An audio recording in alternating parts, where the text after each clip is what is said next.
Assalamualaikum warahmatullahi wabarakatuh.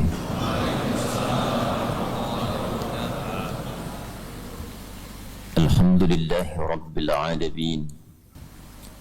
Wassalatu wassalamu ala rasulillahil karim nabiyyina wa sayyidina Muhammadinil amin wa ala alihi wa sahbihi wa dzurriyyatihi wa ummatihi ila yaumiddin.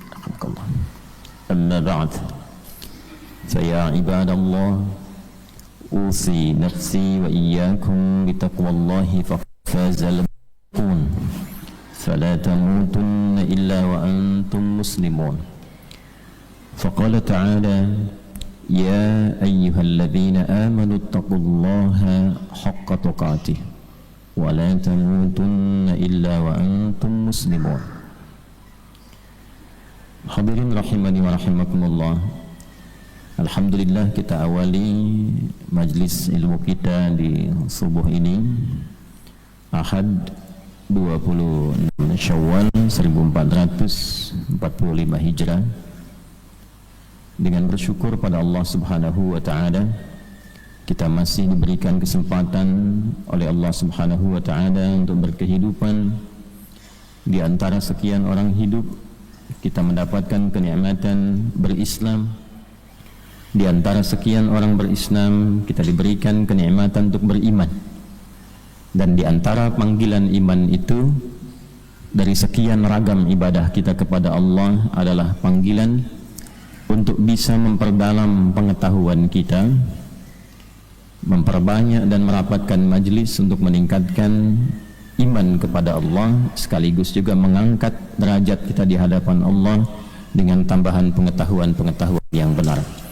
Allah Subhanahu wa taala berfirman di dalam surah Al-Mujadalah ayat ke-11 itu, ya ayyuhalladzina amanu idza qila lakum tafassahu fil majalisi fafsahu yafsahillahu lakum. Hai orang-orang yang beriman. Nah, ini yang dipanggil imannya. Hai orang-orang yang telah menyatakan diri beriman pada Allah Subhanahu wa taala, jika diinfokan pada kalian, mendapatkan informasi, di-share atau mintakan pada kita untuk melapangkan majelis, meluaskan. Tafsirnya bisa dua. Bisa setelah datang, padat, berikan kesempatan untuk orang mendapatkan bagiannya duduk dan nyaman di tempat ia mendapati, di situ dia kemudian berhenti. Atau yang kedua, di kekinian, mungkin majelisnya kan nggak semua orang datang secara offline, ada yang online, di share supaya ilmu itu bisa meluas dan lapang orang menikmatinya. Tujuannya apa? Nanti penutupnya, yarfa'illahu alladhina amanu minkum walladhina utul ilma darajat. Maka Allah berkenan bagi penuntut ilmu yang belajar dengan imannya. Jadi niatkan belajar itu menggunakan apa? Iman. Nah, puncak iman itu mengerjakan segala hal karena Allah. Karena itu pembuka iman di Al-Quran itu disandingkan dengan sifat Allah yang gaib. Alladzina yu'minuna bil ghaib wa yuqimunas shalah. Jadi puncak iman itu ketika semua apa yang kita kerjakan lillah, karena kualitasnya disebut dengan ihsan. Hadis Muslim nomor hadis yang ke-8, an ta'budallaha ka'annaka tarahu fa illam takun tarahu fa innahu yarak. Engkau menjadikan kegiatanmu sebagai ibadah karena Allah dan merasa diawasi oleh Allah sekalipun kau tak mampu menatapnya. Itulah puncaknya. Nah, bersyukur kita pada Allah, alhamdulillah kita masih diberikan kekuatan untuk beriman dan menunaikan ibadah salat subuh berjamaah. Semoga salat kita diterima oleh Allah Subhanahu wa taala. Ini saya baru kembali dari Wonogiri. Jadi subuh kemarin di Wonogiri, kemudian dari Solo sebetulnya ke Wonogiri, dari Wonogiri langsung ke Semarang.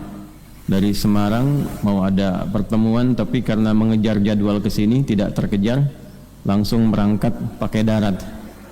Nah, jadi tiba mampir, ini saya belum ke rumah ini, mampir di kantor, langsung kemudian ganti pakaian, kemudian ke sini. Nah, Yang ingin saya ceritakan bukan itu.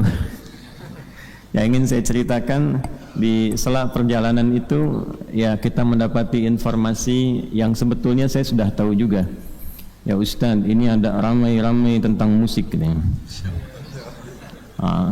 Kemudian ini ada begini begitu, ada juga yang mencela, ada juga yang merendahkan, ada juga macam-macam. Saya pikir yang pertama, ini yang penting saya tegaskan pada kita semua.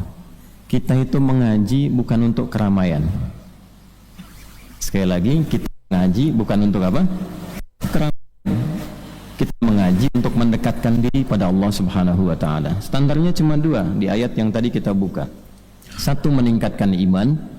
Cirinya semakin kenal Allah, semakin senang ibadah, semakin giat kemudian untuk mendekatkan diri kepada Allah. Dan yang kedua adalah menambah pengetahuan, yang dengan tambahan pengetahuan itu memudahkan kepada kita menunaikan ibadah. Kalau kita tidak tahu tentang tambahan pengetahuan itu, rumit kita menunaikan ibadah. Ya, gimana supaya mudah, supaya gampang adaptasinya? Misal, kalau yang satu ilmu, satu dalil, satu cara itu gampang, takbir ucapkan Allahu Akbar, nggak ada masalah. Tapi kalau subuh masuk bab kunut, ya Ustadz Zaki tadi tidak kunut, Ustadz Amir itu kunut.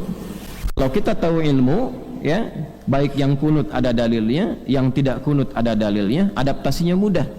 Ketika imamnya kunut kita tinggal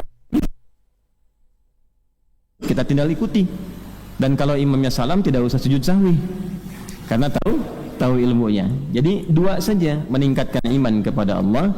Yang kedua, bagaimana menambah pengetahuan supaya mudah kita beradaptasi dalam rangka menunaikan ibadah pada Allah Subhanahu wa taala. Jadi saya ingin memberikan nasihat pada kita semua di awal ini itu untuk dua hal tadi, dan semuanya lillah, termasuk para pengajar. Ya, jangan mengejar keramaian, popularitas, apalagi materi, waliyadzubillah. Saya pun sering mengatakan, kalau apa yang saya sampaikan tidak mendekatkan Anda kepada Allah, tidak menambah pengetahuan, tinggalkan saya, cari guru-guru lain yang lebih baik dengan sifat itu. Fadzakir innama anta dzakir lasta alaihim bimusaitir. Muhammad sallallahu alaihi wasallam, ingatkan, share, ingatkan. Tugasmu hanya mengingatkan, bukan untuk menguasai orang. Ya, apalagi saya yang bukan nabi, bukan rasul, hanya menyampaikan.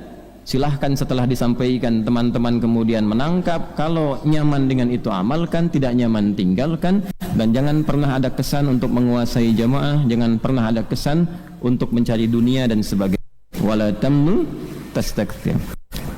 Materi kali ini pun jangan sampai ditujukan untuk keramaian, apalagi kegaduhan. Itu tidak baik.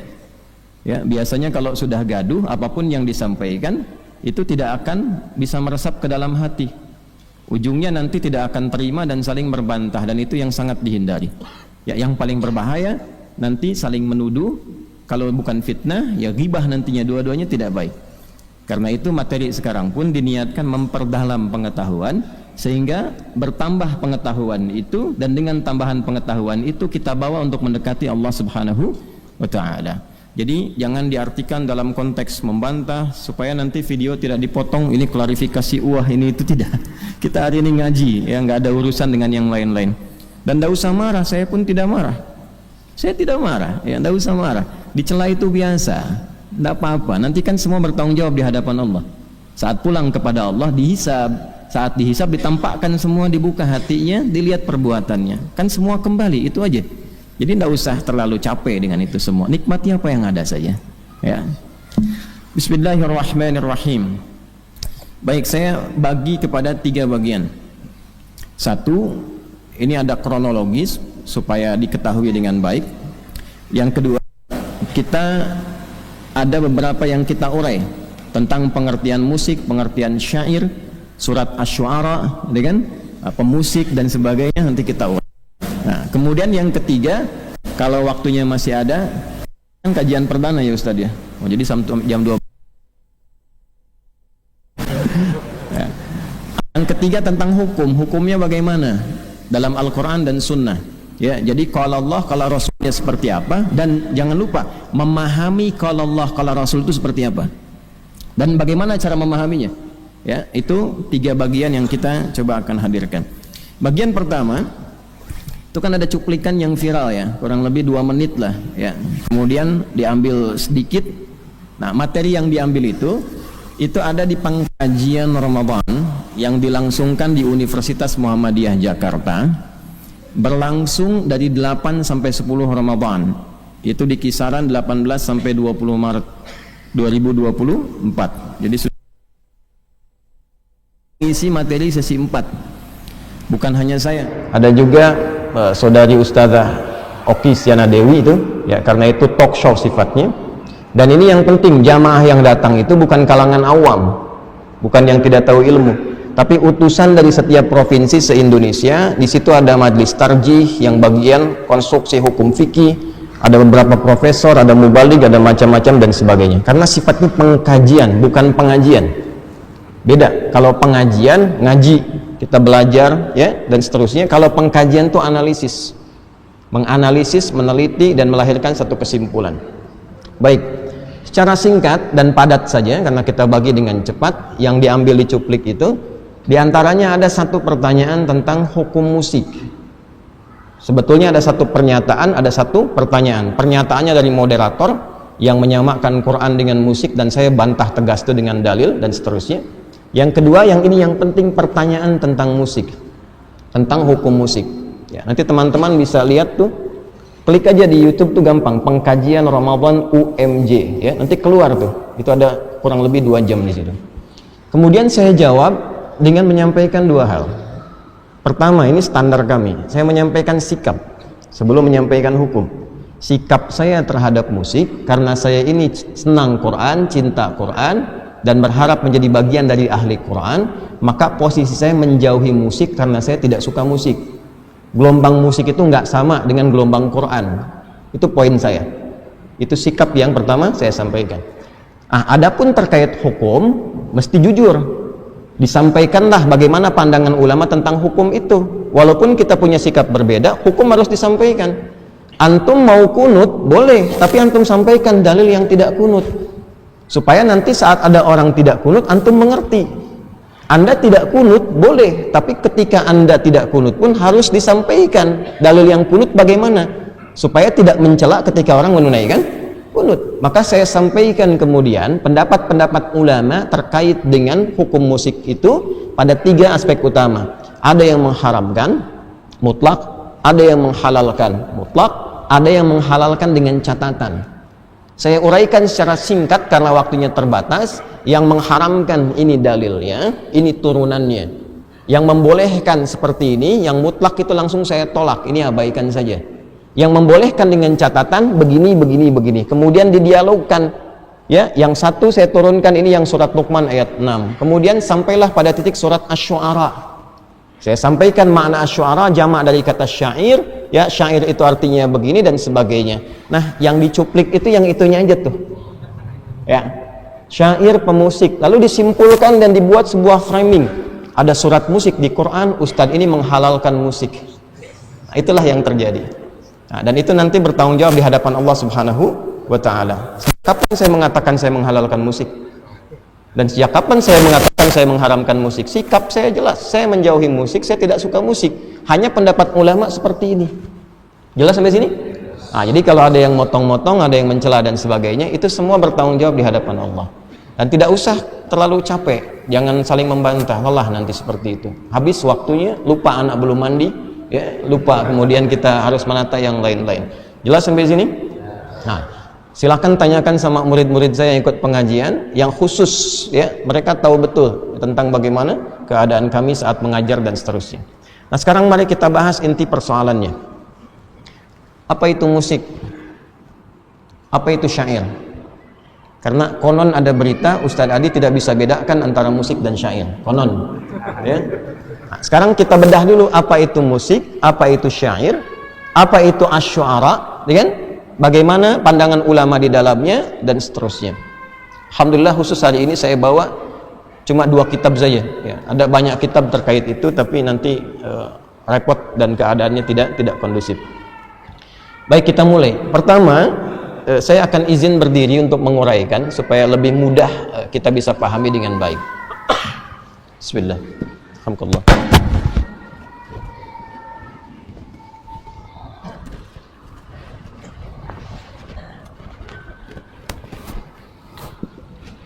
Bismillah. Bisa terdengar jelas ya? Ibu-ibu di belakang kedengaran nggak? Tidak, tapi bisa jawab. Tidak kedengaran tapi bisa jawab ya. Masya Allah. Yuk, tapi ini kelihatan. Masya Allah. Belum saya tulis sudah kelihatan. Tidak kedengaran bisa jawab, belum ditulis sudah kelihatan. Bid'ah itu. Canda ya. Ini saya tulis musik di sini saja. Ini saya tulis syair. Nah, ya. Ini pakai bahasa Indonesia dulu untuk memudahkan. Kemudian yang bahasa Arabnya sini musiqa ini. Yang ini pakai alif lam asy-syair. Kalau syair nanti orangnya.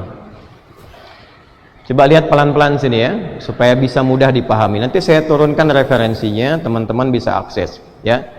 Kalau bisa handphonenya turun aja, kan ini juga sudah ada di sini dan sudah direkam ya. Jangan bikin live di atas live.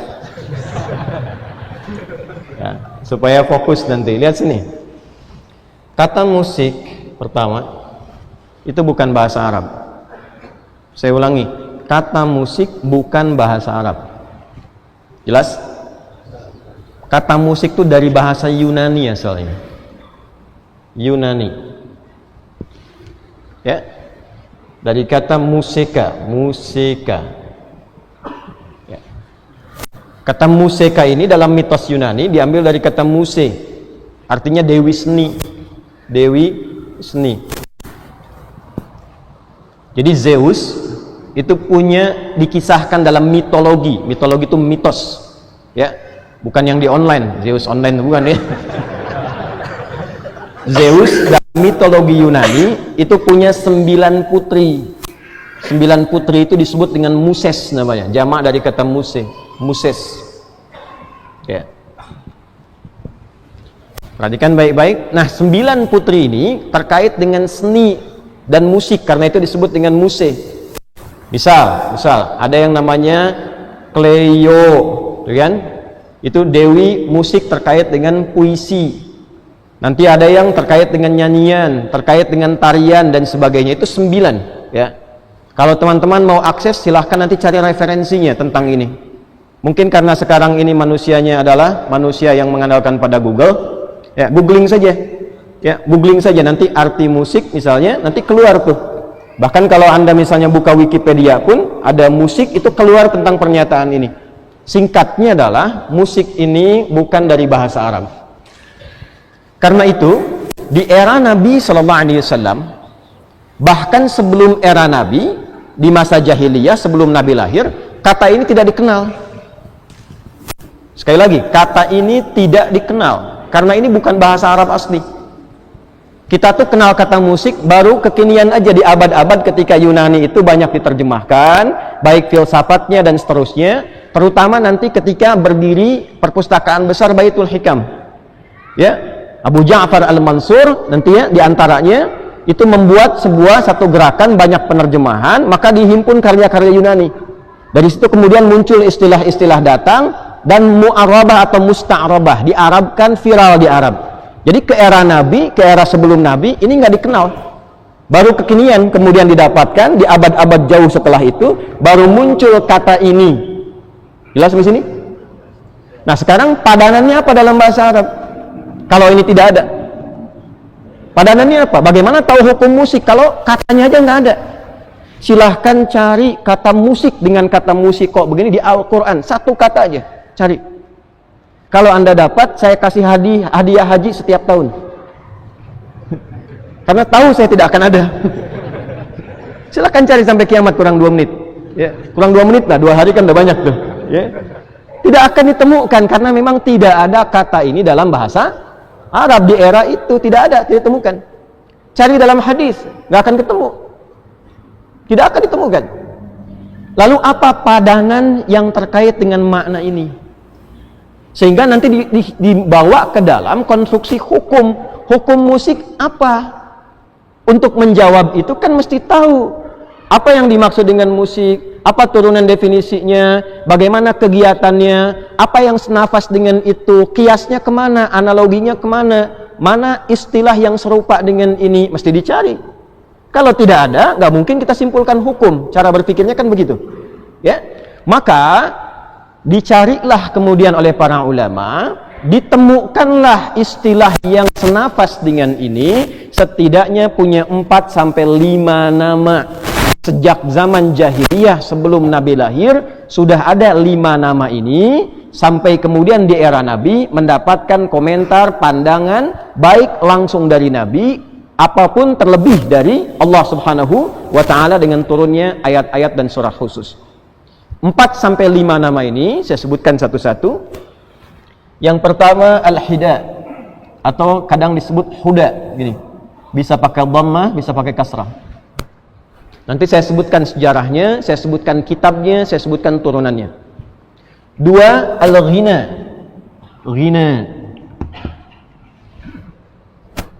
3 ini puncaknya.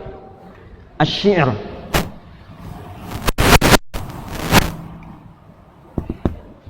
Satu huda pakai hak kecil ya, bukan hak besar. Hak huda atau hida. 2 al-ghina, ghina. Ketiga asy-syi'r. Kalau pakai alat nanti disebut dengan azaf. Alatnya disebut dengan ma'azif. Kemudian ini yang keempat, 1, 2, 3, 4. Yang kelima kadang disebut dengan as-sama'. Ini agak jarang, tapi sering kadang-kali dimunculkan dalam beberapa kitab fikih. Al-huda atau hida 1, al-ghina 2, asy-syi'r ini puncaknya 3. Yang keempat kalau pakai alat azaf, alatnya disebut ma'azif. Dan yang kelima as-sama'. Jelas sampai sini? Jelas. Jadi kata ini tidak ada, kata musik ini. Yang ada tuh 5 ini. Dari mana asalnya 5 ini muncul? 1 al-huda atau al-hida. Yuk kita pakai kitab dulu ya, supaya tidak dipahami bahwa ini cuma cerita atau dikarang-karang. Di antara kitab yang paling populer tentang hida atau huda, rujukan para ulama sampai sekarang ya, termasuk juga para ahli-ahli sejarah dan syair. Itu nama kitabnya Mirwajudz Dzahab, karya Al-Mas'udi, Ali Al-Mas'udi. Mirwajudz Dzahab, ya. Karya Al-Mas'udi. Kurang lebih 1850-an halaman. Saya ada kitabnya. Ya, dibagi pada 3 sampai 4 jilid. Yuk kita mulai ya. Hida atau huda asalnya bermula dari datuk atau kakek buyut Nabi sallallahu alaihi wasallam yang bernama Mudhar. Siapa namanya? Mudhar. Jadi kalau kita tarik ke atas, Muhammad sallallahu alaihi wasallam bin Abdullah bin Abdul Muttalib bin Hashim bin Abdul Manaf bin Qusay bin Murrah bin Kilab. Ada yang menyebut bin Kilab dulu baru kemudian Murrah ya. Bin Murrah bin Kilab. Muhammad SAW diulangi bin Abdullah bin Abdul Muttalib bin Hashim bin Abdul Manaf bin Qusay bin Murrah bin Kilab bin Ka'ab bin Ghalib bin Hir bin Malik bin Nadar bin Kinana bin Khuzaimah bin Mudrikah bin Ilyas bin Nizar bin Mudhar. Ke-18. Ya, coba ulangi ya. Jadi ini datuk kakek Nabi yang ke atas ke-18. Jadi kalau diurut ke ayah berarti kurangi 1, ke-17 berarti. Nah, Mudhar ini keterangan ahli sejarah yang mencatat ya, dan tersambung sampai ke atas. Nanti mereka punya rekam yang diceritakan dari masa ke masa, lalu nanti pada era tulisan dituliskan. Mudhar ini di antara tokoh sosok yang terkenal suaranya sangat bagus dan indah. Satu kali beliau naik atas untanya, lalu jatuh dari unta itu, tangannya cedera, patah ya. Saat itulah beliau minta tolong pada orang sekitarannya yang sedang berada di dekat-dekatnya, dan dengan unta mereka minta tolongnya begini, wa yadah, katanya kan, wa itu digunakan untuk meminta tolong. Ada huruf panggilan, nida, itu 14 dalam bahasa Arab. Ada 14 jenis. Ya, ada a, ada ya, ada aya, dan diantaranya ada wa. Wa itu khusus untuk minta tolong. Wa yadah, gitu kan? Ya, tolong tanganku patah, tolong tanganku patah. Menariknya, karena suaranya bagus, orang tidak fokus dengan cederanya, tapi fokus dengan suaranya. Yang saking bagusnya, jangankan orangnya, unta-unta sekitaran pada datang berkumpul. Wa yadah, katanya kan, tolong tanganku, gitu kan? Ada iramanya, maka datanglah orang-orang ke situ, fokus kepada suaranya. Nih suara enak banget katanya. Jadi bukan fokus kepada cederanya. Maka dari situlah viral katanya itu wa yadah, ditirulah itu dengan senandung-senandung tertentu, awalnya dikhususkan untuk mengarahkan unta. Ya, karena ketika unta dengar itu makin semangat, makin cepat, makin jalan dan seterusnya. Maka dimodifikasi oleh sebagian orang, ketemulah kemudian irama-irama iqa' dalam bahasa Arab itu. Sampai muncul formulanya. Dari situ formula ini digunakan untuk mengarahkan hewan. Senandung nyanyian yang diarahkan untuk bisa mengarahkan hewan, itu dalam bahasa Arab disebut dengan hidaun atau hudaun. Ini asalnya, ini versi 1 ini, itu untuk mengarahkan hewan. Dari situ menyebar ke masyarakat luas kan cepat viral dulu, walaupun belum ada Google dan seterusnya. Menyebar cukup banyak, lalu banyak modifikasi. Ya, jadi bentuk formulasi, jadi notasi-notasi yang kalau sekarang disebutnya dengan notasi lah, ya, notasi irama. Nah, mereka bentuk jadi nyanyian umum, yang tadinya untuk hewan, dibikinlah jadi umum. Bisa untuk orang, bisa untuk menggambarkan ilustrasi sekitaran dan sebagainya. Maka ketika bentuknya dirubah dari untuk hewan saja menjadi senandung umum, itu disebut dengan ghina. Apa namanya? Ghina. Ini yang kita sebut dengan lagu nyanyian sekarang. Terjemahkan dengan lagu nyanyian. Ghinaun. Jelas? Oke, 2. Dari situ, dari senandung itu, kemudian lebih spesifik, sampai itu ada orang yang khusus untuk bisa memeriksa ini polanya benar atau tidak, untuk menunjukkan bahwa ini yang marak di masyarakat kami ini, sastranya seperti ini. Kalau keluar dari sini, itu tidak disebut dengan bagian dari komunitas masyarakat kami. Maka Allah Az-Zibyani, dia yang mengoreksi. Kalau pengen bikin lirik seperti ini, kalau pengen bikin ghina, formulanya begini. Formula itulah yang kelak kemudian dikenal dengan nama bahar. Bahar. Ya. Ba, ha, ra. Nih, bahrun. Bahar. Jamaknya buhur. Pakai ha, ba, ha, waw, ra. Buhurun. Saya pelankan. Ada 16 jenis bahar pada waktu itu. Ada berapa? 16 formula, 16 jenis, ya. Sittata asyar bahran. Contoh. 1 ada yang namanya bahar tawil. Formulanya. Tawil. Ya, disebut tawil karena formulasinya panjang. Tawilun lahu dunal buhuri fadailu fa'ulun mafa'ilu. Formulasinya fa'ulun mafa'ilun mafa'ilu. Fa'ulun mafa'ilun fa'ulun mafa'ilu. Ini rumusnya. Jadi kalau ada orang ingin bikin nyanyian dengan menggunakan formula pada masa itu, lalu nanti menghadap untuk dikoreksi benar atau tidak, diantaranya pada An-Nabighah Az-Zibyani, pakai formula ini dicek nanti. Fa'ulun mafa'ilu kifanabki min dzikra habibin wa manzili wa baina dakhuli fahawmali. Contohnya yang punyanya Imrul Qais misalnya. Kalau cocok, bagus, silahkan lanjutkan. Satu baitnya dibikin, 2 bait dibikin, 3 bait dibikin. Kalau formulasi ini menggambarkan tentang 1, rasa, 2, pikiran, 3, informasi yang ada di sekitaran. Saya ingin mengungkapkan lagu dengan rasa yang saya sedang rasakan. Saya ingin menggambarkan ilustrasi situasi sekarang. Lihat Masjid Al-Azhar, langsung bikin lagu, langsung bikin lirik. Musik lagu yang ditampilkan untuk menggambarkan rasa, pikiran, dan ide, itu bahasa Arabnya disebut dengan syair. Ini. Jelas? Awas, hati-hati. Orangnya disebut syair. Syair. Jadi kalau teman-teman klik syair, ya, klik aja syair misalnya, kemudian musik, syair, musik begini. Maka definisi musik syair itu sekarang definisinya musiqa dzatu afkarin. Musik yang mengandung pikiran, mengandung ide, mengandung irama, mengandung rasa. Jadi tidak mungkin disebut syair kalau tidak ada musiknya. Jelas? Syarat musik itu masuk ke dalam syair, syarat disebut syair itu 5. 5 syaratnya. 1, afkar, ide. Ada pikirannya, ada renungannya, ada rasanya.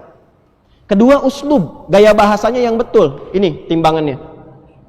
3, fasohah, mesti fasih, nggak boleh ae, harus runtut.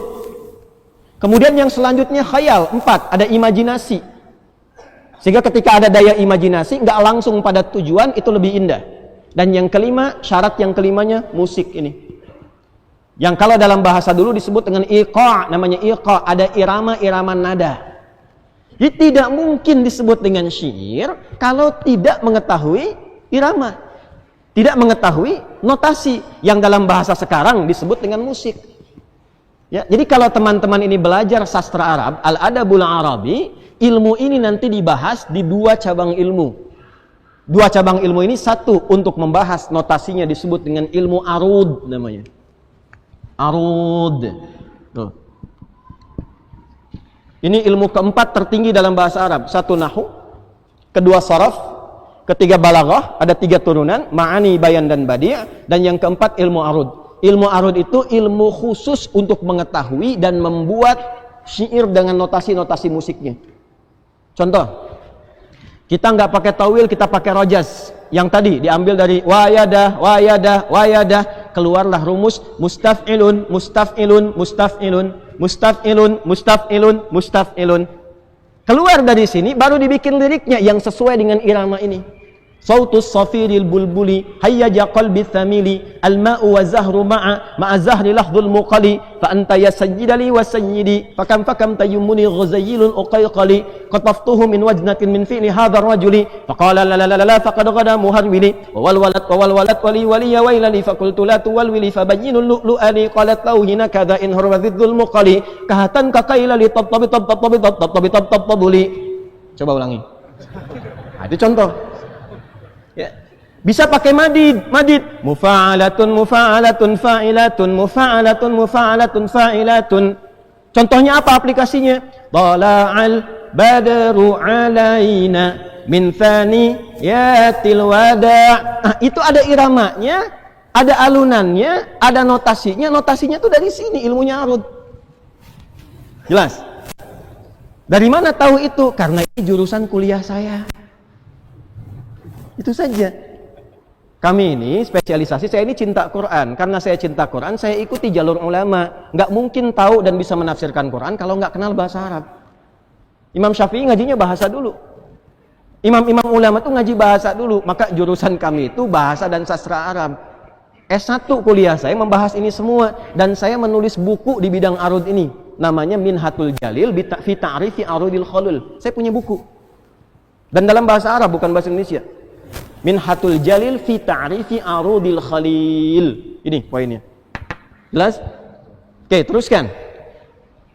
Nanti dari sini, orang-orang yang ingin membuat syair itu mesti menguasai 5 hal tadi. Afkar, ide, renungan, pikiran. 2, uslub, gaya bahasa yang mengacu kepada ini. 3, fasahah, kefasihan. Yang keempat, khayal, imajinasi. Yang kelima, musik, iqah, irama, notasi. 5 ini dikumpulkan sejak sebelum zaman Nabi sudah ada dan sudah dilombakan. Ya, ada 4 jenis perlombaan di masa Nabi. Walaupun yang viral itu 3. 1, lomba mengumpulkan harta. Jadi mereka keluar berniaga, nanti di akhir pekan kumpul. Akhir pekannya tuh yang kita sebut Jumat sekarang, namanya Yaumul Arubah. Kumpulnya di tempat hiburan, weekendnya ke tempat hiburan. Apa yang dilakukan di sana? Foya-foya, kemudian bertanding. Yang ditandingkan itu 1, bertanding harta. Ya. Jadi kalau sekarang ada yang weekend ke tempat hiburan, kemudian update status harta, kumpul-kumpul siapa yang terkaya, itu jahiliyah sudah duluan. Ya. Nanti yang paling banyak hartanya itu disebut tajir. Pedagang. Sudah ada, sekarang juga ada kan? Ya, bahasa kerennya crazy rich kan ya? Ya, ada yang crazy rich, ada yang crazy tanpa risk gitu ya. Nah itu tajir itu asalnya pedagang, karena dagang kaya. Makanya kalau mau kaya orang jahiliyah itu dagang, bukan nipu, bukan korupsi. Sejahiliyah-jahiliyahnya jahiliyah, ya tidak korupsi, dagang, gitu ya, dagang. Nah yang paling kaya disebut nanti tajir, jamaknya tujar. Yang kedua dukun, dukun sudah banyak, ya. Nanti pasangannya ketemunya dengan penyihir, dukun, kahin, penyihir, sahir. Itu lomba bikin mantra. Siapa yang mantranya paling manjur, itu nanti akan diangkat sebagai ketua dukun. Jadi paguyuban dukun sudah ada zaman jahiliyah. Dan ketuanya banyak, betul. Makanya Nabi ketika nanti beliau diutus, dan oleh Allah diwahyukan Al-Quran, dituduh, ini kreasi dukun. Maka dibantah oleh Quran, wa ma huwa biqauli kahin. Bukan, ini bukan produk sihir. Jelas? Yang ketiga, syair.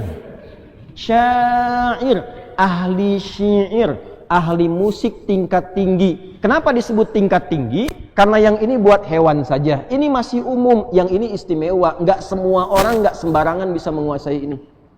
Jadi kalau sudah levelnya syair, itu musisi khusus. Dan itu dilombakan. Dilombakan. Dibikin syair ini, kalau sampai 7 bait disebut qasidah namanya. Ya, 1 baitnya itu ada 2 baris. Baris pertama disebut sodrun, baris kedua disebut ajazun. Sodrun, ajazun. Kalau sudah ada 7 disebut qasidah. Di qasidah itu tidak harus pakai rebana. Ya dana, bangun masjid pakai dana. Enggak harus pakai rebana. Ya, ke Depok Cibubur gitu kan. Dapat uang segepok kecebur gitu ya. Jadi enggak harus pakai rebana.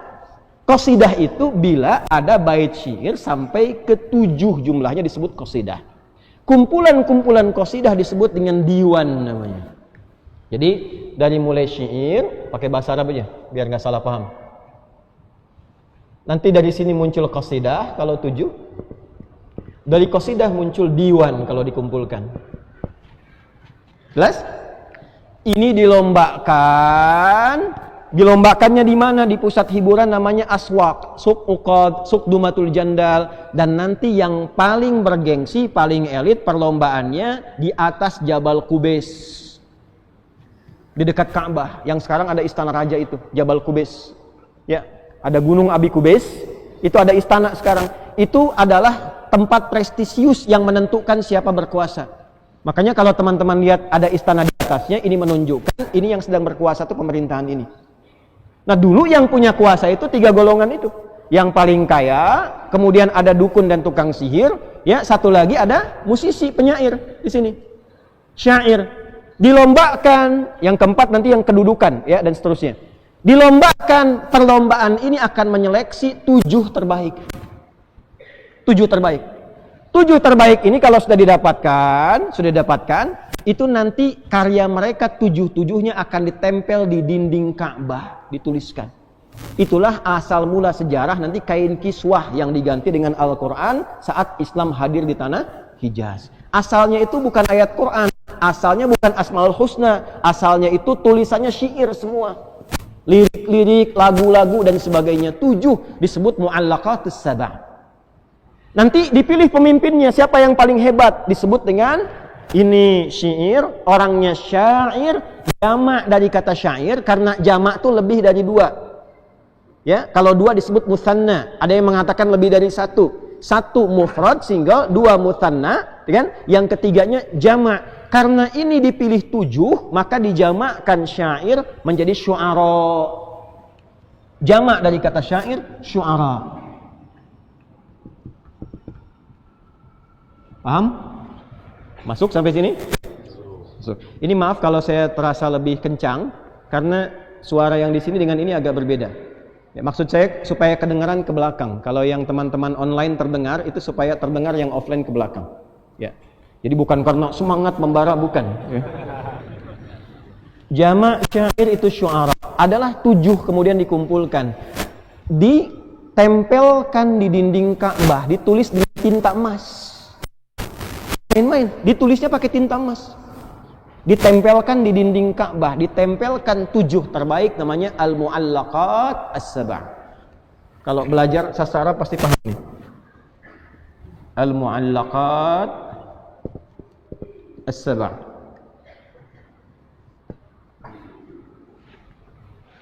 Pemimpinnya yang paling viral namanya Imra'il Qais. Imra'il Qais. Gelarnya Amirus Syu'ara, pemimpin para musisi. Gitu. Jelas? Amirus Syu'ara. Kejadian ini berlangsung 150 tahun sebelum Nabi lahir. Jadi sudah viral dari 150 tahun sebelum Nabi lahir dan berlangsung sampai ke era Nabi sallallahu alaihi wasallam. Paham sampai sini? Jadi ini saya terangkan dulu pengertiannya huda, hida, ghina, kemudian syair. Orangnya disebut apa? Syair. Jamaknya apa? Nah, kalau sudah paham sampai sini, Anda mengerti syair dalam bahasa Indonesia beda dengan syair dalam bahasa Arab. Jadi kalau Anda membaca syair dipahami bahasa Indonesia, ketemunya apa? Ya kata-kata yang ada iramanya, sajak. Ya pasti beda dengan musik. Karena pengertian syair dalam bahasa Arab bukan dalam pengertian bahasa Indonesia. Tidak disebut syair, bukan disebut penyair kalau tidak menguasai musik. Ya, kalau sudah syair itu sudah musisi, sudah tahu lagu, tahu notasi, tahu lirik, itu baru disebut syair. Jadi bukan dalam pengertian bahasa Indonesia. Mungkin antum bacanya syair itu dalam yang terbayang di pengertian di kepalanya bahasa Indonesia.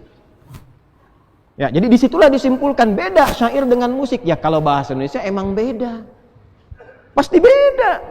Ya, musik dalam bahasa Indonesia, musik dalam bahasa Indonesia sekali lagi dengan syair dalam bahasa Indonesia itu kalau kemudian dipertemukan tidak akan ketemu karena tidak sama. Ya, yang syair ini hanya kata-kata, Anda bikin sajak, bikin puisi, disebut syair, ada penyair. W.S. Rendra misalnya, ya, Pak Taufik Ismail misalnya itu penyair. Dalam bahasa Indonesia itu belum tentu jadi musisi. Tapi dalam bahasa Arab disebut syair itu sudah pasti musisi. Sudah pasti itu. Nah, artinya bukan saya yang tidak paham. Mungkin yang sana ya menjawabnya begini, yang di sana melihatnya berbeda, gitu aja. Itu aja. Ya, kan tidak boleh kita menjelekkan orang. Ya, menyudutkan orang, menjatuhkan orang itu tidak boleh. Kita itu umat Nabi yang dilatih berprasangka baik. Karena di sana melihatnya dalam persepsi bahasa Indonesia, maka tidak ketemu. Jadi kalau ada yang mengatakan dari dulu orang Arab sampai sekarang misalnya, ya kata syair itu jelas maknanya, ya jelas tidak ada kaitan dengan musik, ini menandakan mungkin cara pandangnya berbeda, informasinya belum masuk. Belum masuk, nanti saya buka di akhir. Ya, saya buka pelan-pelan di akhir. Tapi di sini, maaf Bapak Ibu sekalian, saya juga belajar bahasa Indonesia. Dan saya punya koleksi KBBI, Kamus Besar Bahasa Indonesia di rumah. Ya. Kita belajar sinekdok, pas prototo, totem proparte sampai ke sini, pengertiannya ada. Apa yang disebut dengan syair itu nggak akan sama. Jadi kalau ada yang menyebutkan ini nggak bisa bedakan antara syair dengan musik, ya lalu berkomentar A, B, C dan seterusnya, ini menunjukkan boleh jadi syair yang dia pahami syair dalam bahasa Indonesia. Jelas? Bukan dalam pengertian bahasa Arab. Ya. Saya nanti ungkap belakangan saja supaya tidak mengganggu jalannya ta'lim kita.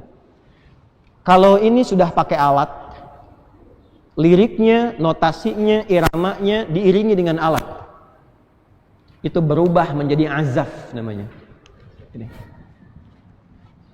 Ini ilmu nih. Alatnya disebut ma'azif. Ma'azif dari tunggalnya mi'zafah, jamaknya ma'azif. Kenapa dijamakan ma'azif? Karena ada 3 jenis alat yang digunakan mengiringi lirik, mengiringi lagu dan notasi. Apa 3 ini? 1, yang menggunakan tiupan. Nai, seperti seruling. Nai. Ya. Bapak nai, bapak seruling. Ya. Ada yang menggunakan petikan, 2, dipetik. Itu ud namanya. Bukan ud yang minyak wangi. Yang petikan. Pernah lihat yang petikan klasik dari Arab yang senarnya cuma 3 atau 2 itu? Nah, itulah ud. Ya. Kemudian dikembangkan menjadi autar atau diserap ke dalam bahasa kita gitar, dari bahasa Inggris gitar. Ya, jelas? Ini yang petikan. Lalu selanjutnya ada yang ditabuh, dipukul. Nah, ini yang viral, yang banyak digunakan. Ya, kalau yang ini biasanya tidak banyak, ya, didapatkan dari wilayah-wilayah Persia dan seterusnya. Kalau di lingkup Arab yang masa jahiliyah sampai ke era Nabi, yang paling banyak itu ini yang ketiga. Walaupun ini ada, ini dikomentari, yang ketiga itu lebih banyak. Yang dipukul, ditabuh. Namanya duf atau dufuf. Ya. Jamaknya dufuf. Nah, dufuf inilah yang disebut rebana.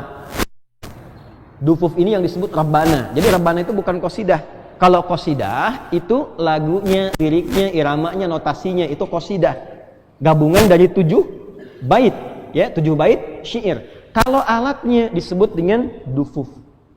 Kalau kendang, sekarang kan ada rampak kendang macam-macam dan sebagainya, itu zaman dulu sudah ada, namanya tobel. Toblun. Po, ba, lam. Nah, paham? Jadi alat-alat ini disebut apa namanya? Ma'azif. Jelas? Kalau orang bernyanyi, berlagu, berdendang, menggunakan alat-alat ini, walaupun yang dilagukan itu lirik-lirik syair, dia tidak disebut syair, disebutnya azif. Nih. Jelas? Apa disebutnya? Azif.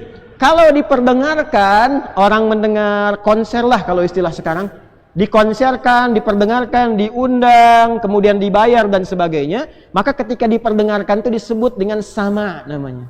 Nih. Sama. Jelas? Nih, 1, 2, 3, 4, 5. Ini asalnya. Paham sampai sini? Nah, inilah yang kelak kemudian hari, Bapak Ibu sekalian, dalam definisi orang sekarang nggak kenal gina itu apa. Taunya goni, kaya. Pagoni, orang kaya. Tapi tagoni, nyanyian. Benar kan? Tuh, orang nggak kenal dengan qida. Orang nggak kenal dengan azaf, nggak kenal. Taunya apa? Musik.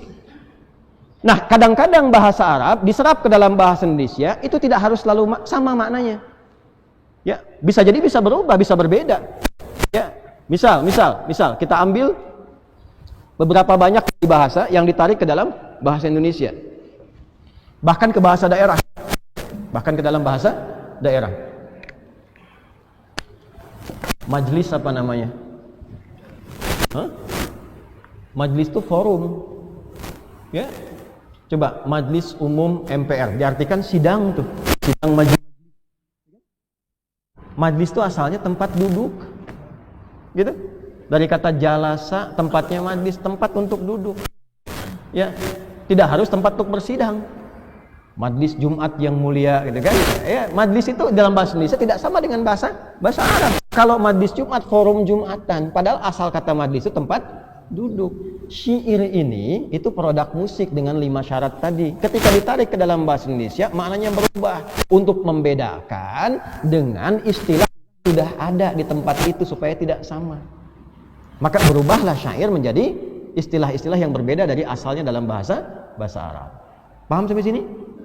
Di mana ditemukan itu? Nih saya bawa kitabnya, ini tebal sekali nih. Namanya Al-Musiq wal Ghina fi Mizanil Islam. Musik, nah, dan lagu dalam timbangan Islam. Ini pengarangnya, kalau teman-teman lihat, Abdullah bin Mustad Al-Hajiz, ini 500, kurang lebih 500 halaman, segini tebalnya. Dijelaskan asal-usul ini. Semua diuraikan dari awal sampai akhirnya. Jadi ini bukan karangan pribadi, semua ini ada kitabnya. Dan ini merujuk kepada kitab-kitab lain, dikumpulkan jadi setebal ini. Ya. Nah, kita belum ketemu nih sampai ke hukum. Setelah paham ini, 5 urutan ini, maka pola ini menyebar di masyarakat Hijaz pada masa itu. Kalau masuk Hijaz itu sudah masuk masyarakat Mekahnya terutama. Sudah? Nanti ada Mekah, ada Madinah dan seterusnya. Nah, di masyarakat Mekah pada khususnya wilayah itu mereka sudah punya 6 sampai 7 kebiasaan sebelum ini datang. Ya, sudah punya 6 sampai 7 kebiasaan. Dan kebiasaan ini kebiasaan buruk. Makanya dikenal dengan jahlun, orangnya jahilun, digabungkan jahiliyah. 1, mabuk. Ya. 1 apa? Mabuk. Paling prematur di zaman itu mabuknya 5 kali sehari. Pemula itu, Pak. Pemula 5 kali sehari. Ya. Mabuk lagi, nah itu mabuk lagi terus, mabuk lagi sampai 5 kali. Itu pemula. Ya. 2, pezina. Ya. Jadi ada orang yang bahkan kalau sehari nggak zina pusing. Zina itu, ya, khatam zina. Lebih dahsyat. Jadi kalau ada tetangga suami kumpul, ya, kongko duduk ngobrol. Saya nggak enak sama istri saya juga bosan. Malam tukeran yuk, ayo katanya. Itu malam bisa tukeran. Dan itu ada babnya, bahkan di fikih ada.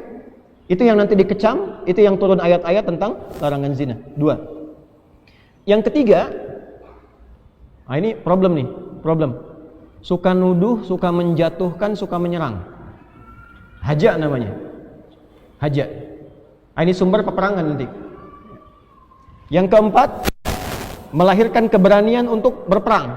Hamasah. Yang kelima, menjadi profesi untuk meratapi orang ketika meninggal. Jadi ada profesi ahli ratap. Jadi kalau misalnya ada yang meninggal, diundang nih yang profesi ini untuk meratapi aja, itu dibayar, Pak. Makanya nanti ada larangan dari Nabi, jangan ratapi orang meninggal, karena itu ada kebiasaan jahiliyah. Jadi bayar orang untuk nangis aja, gitu ya. Nggak tahu sekarang ada apa enggak deh itu. Buat nangisin aja, nangis, dan gitu pulang, dapat uang, ketawa lagi. Yang keenam, nah ini biasanya di lingkungan pejabat zaman jahiliyah ya, jangan dipotong nih.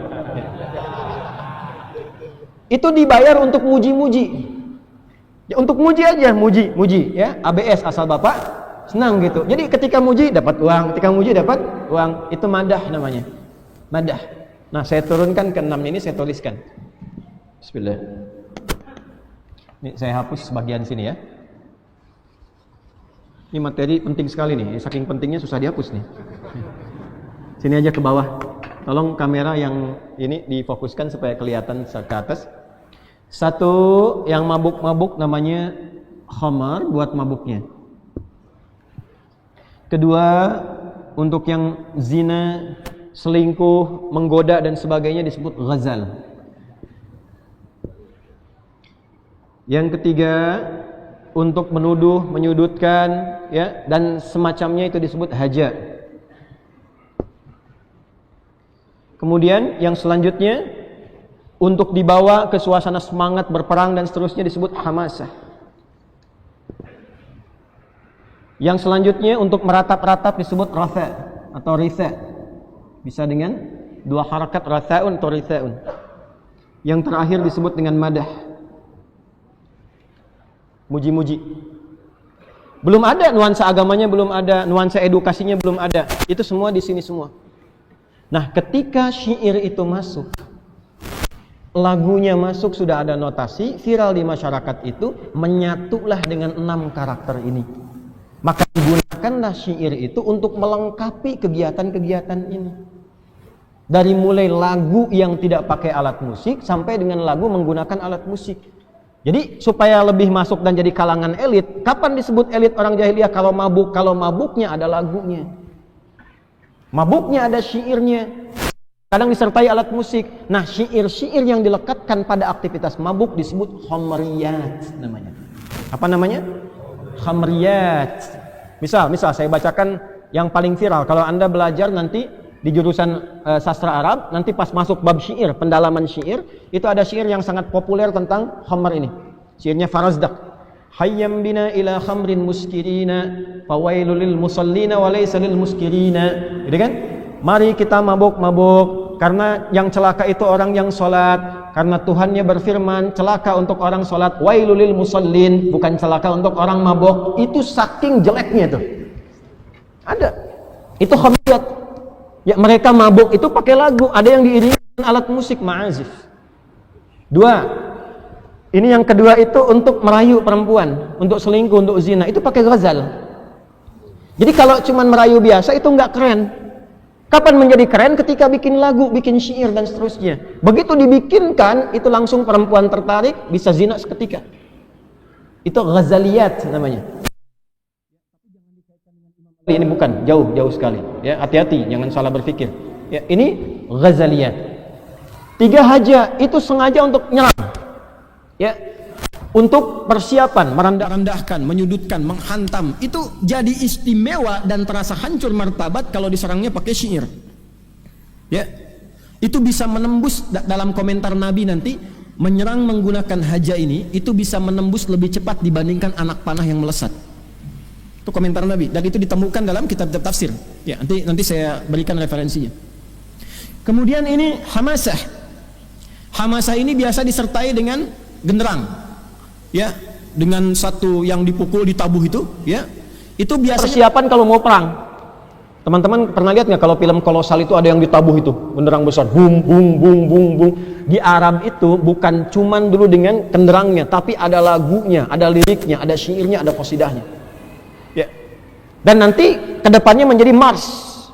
Mars itu kalau tentara-tentara itu mau menyerang itu, masa-masa Turki Utsmani itu kan ada Janisari itu. Coba lihat himnenya deh. Kalau sudah kedengaran itu keadaannya, musuh itu jadi gentar. Itu asalnya hamasah. Sudah ada. Kemudian yang kelima itu ratha, untuk meratapi yang tadi saya sampaikan. Ya, itu pakai lagu. Profesi peratap itu akan lebih keren dan harganya jadi mahal, bayarannya tinggi kalau dia punya lirik, punya lagu dan dia masuk di bidang itu. Itu lebih tinggi dan dibayar. Yang terakhir madah, untuk muji-muji. Nah, itulah masuk ke lingkup masyarakat jahiliyah, sehingga ketika dipakai oleh mereka kata-katanya tidak bermanfaat dan kadang mereka bahkan kumpul. Ini poinnya, ketika Nabi diutus berdakwah menjadi Rasul, bahkan sebagian profesi mereka itu digunakan untuk menghantam Al-Quran dan menghantam Nabi. Contoh, siapa aja tokohnya? Ini saya bacakan referensinya. Coba di kitabnya yang paling gampang, Tafsirul Munir, karya Syekh Profesor Wahbah Az-Zuhaili, itu yang paling baru sekarang. Ya, saya bisa sebut yang lain seperti At-Tabari juga ada. At-Tabari juga ada. At-Tabari itu yang paling klasik, tafsir kalangan salaf. Yang paling awal-awal itu tafsir Ibnu Jarir At-Tabari, 16 jilid. Ya, itu tafsir kedua setelah Tanwirul Mikbasnya Ibnu Abbas. Kalau Ibnu Abbas itu tafsirnya singkat-singkat, jelaskan kata. Nanti metode ini ditiru oleh yang tafsirnya Jalalain. Kalau At-Tabari setelah itu agak panjang, menyampaikannya Quran, hadis, riwayat. Itu 16 jilid. Metodenya di copy paste oleh Imam Ibnu Katsir dalam tafsirnya Al-Qur'anul Azim. 16 dijadikan 2 sampai 3 jilid. Lalu kemudian ulama kontemporer menghimpun itu semua, digabungkan jadi informasi. Contohnya yang Tafsir Al-Munir tadi, juz 9. Ya, saya sampaikan karena saya sudah baca. Contoh tokohnya siapa saja? Satu, An-Nadhr bin Al-Harith yang hidup di zaman Nabi terus sampai nanti mencela dan sebagainya. Ya. Satu, An-Nadhr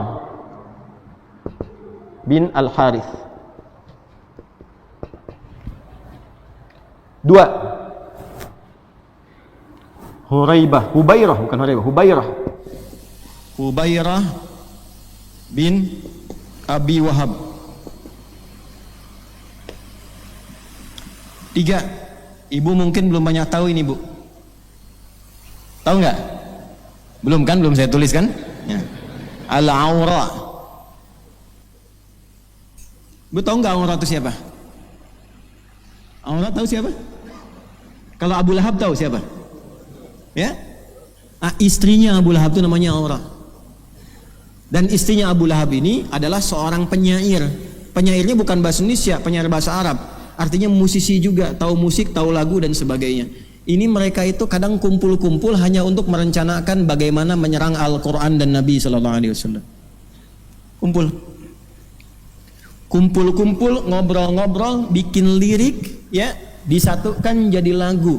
Karena keluar dari suara yang dikatakan hadis. Ya, sesuatu yang dikumpulkan tidak ada manfaatnya disebut lahwun. Jamaknya, ya, jamak dari kata lahwun, kalau ke alat itu disebut malahi. Malahi. Kalau ada alat-alat ma'azif itu dipakai untuk kemaksiatan seperti tadi, maka itu disebutnya malahi. Kalau ada lirik, lagu, notasi disampaikan untuk memalingkan dari Al-Quran dan ketaatan pada Nabi, itu disebut lahwal hadis. Ya, maka turunlah Quran surah ke-31 Luqman ayat yang ke-6. Ketika mereka kumpul-kumpul ingin menyerang Nabi, maka disitulah turun kemudian jawaban dari Allah langsung. Wa minan nasi may yashtari lahwal hadis liyudilla an sabilillah. Itu asalnya. Ada di antara orang itu sengaja menukar akhiratnya, bahkan sengaja dia, ya, mengadakan konser untuk supaya dapat sesuatu, dan yang lebih tinggi dari itu adalah supaya orang tidak fokus dengan dakwahnya Muhammad sallallahu alaihi wasallam, supaya orang tidak kenal Allah. Jadi menampilkan musik, lagu khusus untuk mencela Nabi. Bahkan ini aura ini, ya, laknatullahi alaiha, karena hammalatul habab gelarnya di Quran. Ini aura ini menyebut Nabi itu tidak dengan nama Muhammad. Waliyadzubillah, disebutnya mudzammam. Nggak mau nyebut Muhammad. Nggak mungkin orang itu mencela itu dengan bahasa yang baik, nggak mungkin. Muhammad itu kan yang bagus, yang taat, yang soleh, itu Muhammad. Kan nggak mungkin mau menghina si soleh, kan nggak mungkin. Si baik kan nggak mungkin. Maka dirubah menjadi mudzammam. Itu yang bikin siapa? Aura. Dan dia bikin lagu tentang itu. Nah, di kitab-kitab tafsir yang ketika menjelaskan tentang ini itu ada. Jelas sampai sini? Nah, maka apa yang mereka lakukan? Mereka nyerang Nabi, mereka nyerang, ya, Quran. Maka turunlah ayat-ayat untuk mencela mereka. Bahkan sebagian nuduh itu Quran itu produk syair juga karena ada iramanya. Nanti kita terangkan di akhir, ya, kita terangkan di akhir saat bahas hukum. Maka apa yang mereka katakan? Itu syair juga. Turun ayat, wa ma 'allamnahu syi'ra wa ma yambaghilah. Tiap malam Jumat kita baca Yasin. Paginya Al-Kahf, gitu kan? Tidak pantas Muhammad itu bikin syair, bikin lagu, bikin musik dan sebagainya. Enggak pernah kami ngajarin begitu, kata Allah. Wa ma huwa biqauli syair. Qalilan ma. Quran itu bukan produknya syair. Ya, gampang cara ngeceknya. Kalau produk syair pasti akan sesuai dengan irama 16 itu, bakar itu. Kalau di luar 16 sudah pasti bukan syair. Ya, syair itu 16 itu, ada iramanya, notasinya dan seterusnya 16 itu. Kalau bukan itu sudah pasti bukan syair, dibalikan lagi oleh Allah. Kan kamu yang bikin dengan alif, dengan lam, dengan mim, alif lam mim. Tuh kan? Kamu yang bikin syair dengan itu. Coba cek sama enggak? Enggak ada yang sama. Dzalikal kitabul la raiba fi, tidak ada keraguan. Quran itu bukan musik, bukan syair, firman Allah, jauh dari apa yang kamu bayangkan, jauh dari apa yang kamu tuduhkan. Makanya bukan syak tapi raib. Raib itu ragu sambil nuduh. Ya. Kayaknya Ustadz Adi tidak menguasai bidangnya deh. Emang itu Ustadz itu memang cuma pandai retorika. Nah, itu meragukan sambil nuduh. Itu raib namanya. Jelas? Nah, ini contoh ya, contoh saja, nggak ada kaitan dengan apa-apa. Nah, ini 16 ini dipakai, ini turun ayat merespon. Respon tertingginya apa? Ketika banyak mereka menyerang dengan karya, dengan lagu, musisinya pada nyerang, turunlah Asy-Syu'ara itu. Surah ke-26. Khususnya dari ayat 224. Wasyu'ara'u yattabi'uhumul ghawun alam tara annahum fi kulli wadi yahimun wa annahum yaquluna ma la yaf'alun. Turun dari ayat 224 itu. Ya, wasyu'ara. Problemnya di mushaf itu diterjemahkan dan para penyair itu. Itu problemnya. Lalu orang ngaji dari terjemah, enggak belajar ilmunya. Yang repot lagi baca terjemah berfatwa. Itu problem. Nih buat ngetes nih begini. Apa artinya Iqra? Bacalah. Wahyu pertama turun kan Iqra bismi rabbikal ladzi khalaq. Coba buka Quran surah 96 ayat 1, lihat terjemahan, bacalah. Sekarang buka Quran surah 29 Al-Ankabut ayat 45. Utslu ma uhya ilaika minal kitab. Iqra dengan utslu katanya beda enggak? Beda, terjemahannya sama. Yang satu bacalah, yang satu lagi pun bacalah. Silahkan cek. Kalau katanya beda, kenapa kok bisa terjemahannya sama? Dibaca terjemahan, kalau ngajinya pakai terjemah nggak akan ketemu. Iqra, utslu itu beda. Kalau iqra dari qiraah, qara'a yaqra'u qira'atan iqra. Asal katanya membaca tanpa menuntut memahami, yang penting baca. Mau paham mau tidak silahkan. Ini Budi, ini bapak Budi, ini ibu Budi, ini tetangga Budi, itu temannya Budi. Ya, yang penting bisa baca. Perkara Anda kenal Budi atau tidak, siapa tetangganya, itu urusan lain. Nah, itu iqra namanya. Kalau sudah tilawah, utslu itu artinya baca dan pahami yang dibaca itu. Amalkan setelah paham itu. Ketika awal ayat turun wahyunya pakai iqra, kenapa bukan utslu? Karena Nabi itu jangankan bisa paham, baca aja nggak bisa.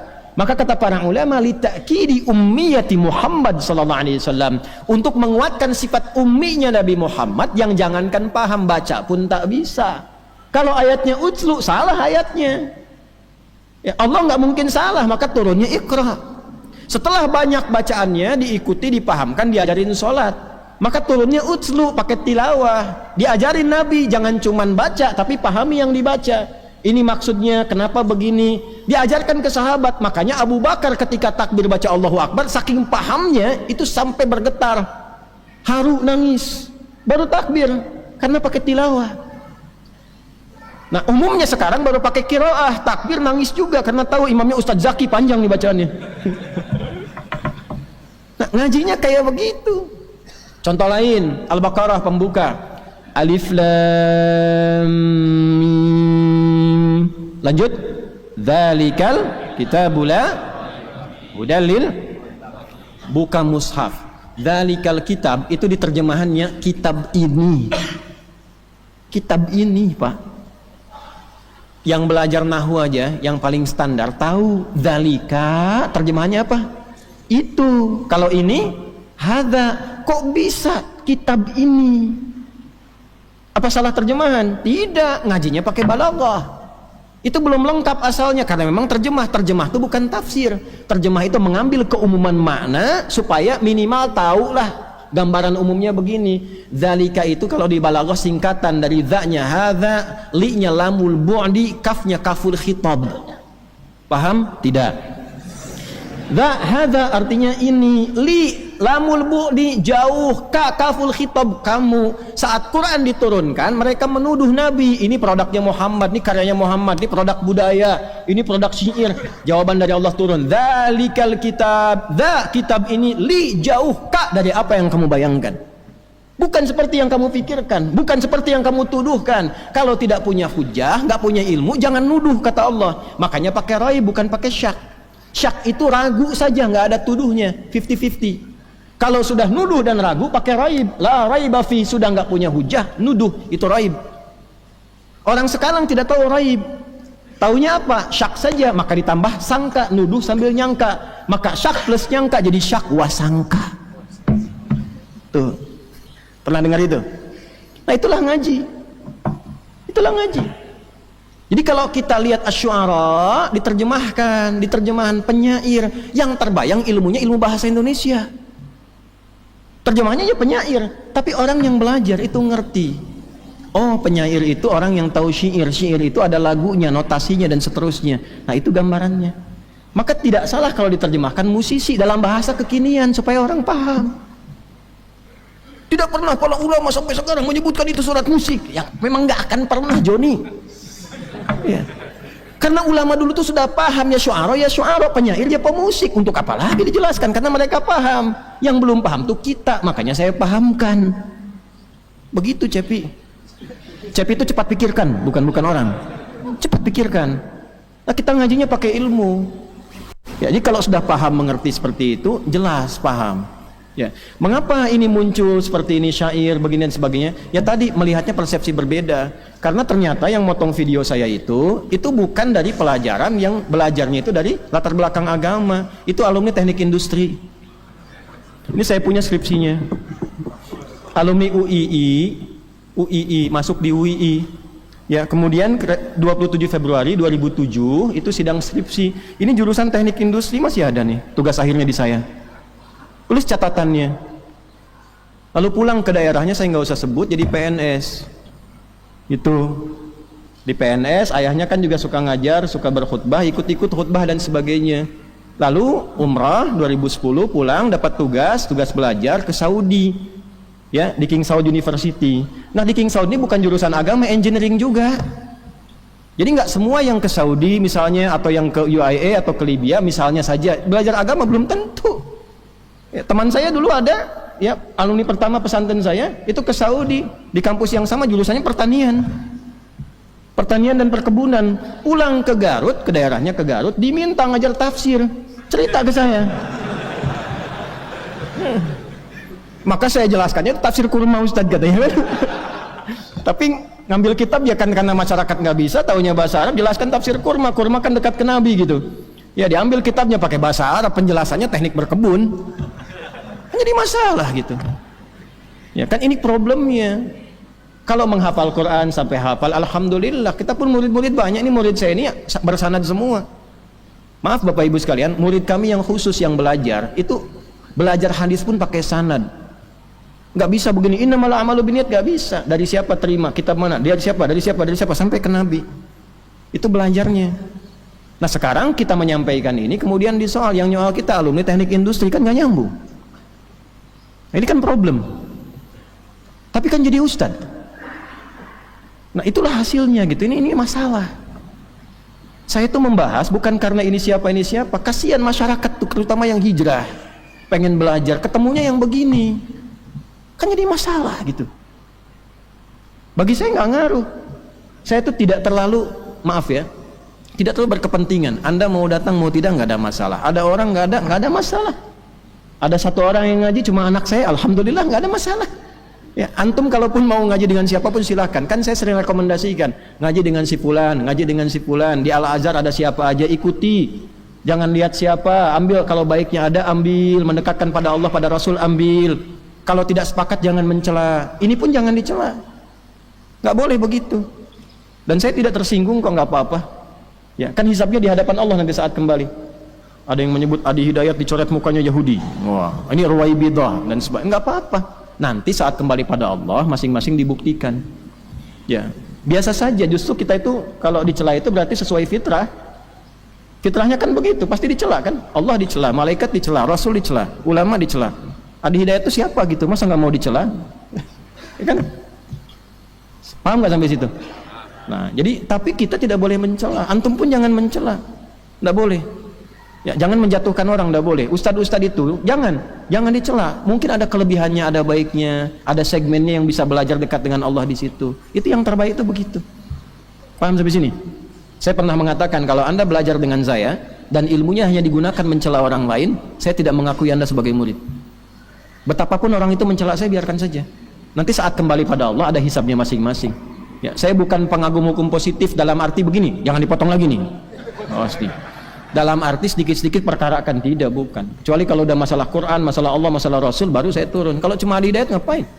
Itu kan kalau hukum positif kena semua tuh. Ya kan? Pencemaran nama baik, fitnah apa, kena semua. Pasalnya pun lengkap itu, bisa 6 tahun penjaranya. Ya, tapi kan untuk apa? Masa muslim satu dengan muslim yang lain bersaudara kok menjatuhkan orang? Kan tidak boleh begitu, tidak boleh. Ya. Paham sampai sini? Nah dari sini ketika turun ayat tadi wasyu'ara ayat 224 khususnya, ya sampai ke ayat 225-nya, sebelum masuk 226 khususnya 227 khususnya, itu datanglah para musisi, bahasa sekarang nih.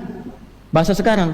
Kalau terjemah bahasa Indonesia para penyair, kalau bahasa Arab aslinya para syu'ara yang memang mereka itu sudah masuk Islam. Bahkan mereka banyak hijrah ke Habasyah. Ada di sekitaran Nabi, sering membela Nabi. Kalau Nabi dituduh, direndahkan, dicela, turun Hasan bin Thabit. Bikin syair membela. Kalau dihantam Nabi, turun Abdullah bin Rawahah. Balik membela. Turun Ka'ab bin Malik, balik membela. Mereka datang ke Nabi, ya Rasulullah, Anda kan tahu Allah Maha mengetahui profesi kami ini apa. Kami kan sama dengan mereka profesinya.